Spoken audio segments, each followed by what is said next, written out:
Farm Fresh versus Cherry Tigo. This is our match hype. Nothing gets more crucial than this. Maganda para sa isang matinding sagupaan ngayong Sabado, January 25 sa PhilSports Arena sa Pasig.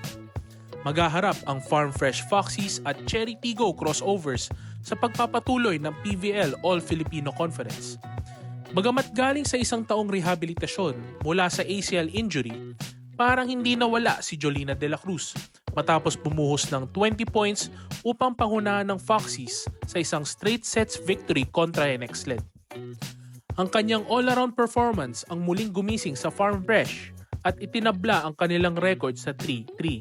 Samantala, malagim ang sinapit ng Cherry Tigo crossovers matapos silang maagawan ng panalo sa reverse sweep kontra Petrogas.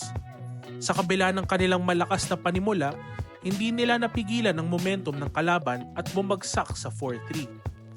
Si Jasmine Nabor ang naging leader ng opensa sa kabila ng pagkatalo, ngunit inaasahan magiging malaking tulong ang nalalapit na pagsabak ng bagong recruit na si Risa Sato sa gitna ng net. Makakabangon ba ang crossovers at muling makuha ang kanilang winning ways? O itutuloy ba ng Foxies ang kanilang momentum sa pangunguna ni Jolina? Sino ang maghahari sa hardwood? Tara, pag-usapan natin yan sa comment section. For more on this match hype, check out onesports.ph.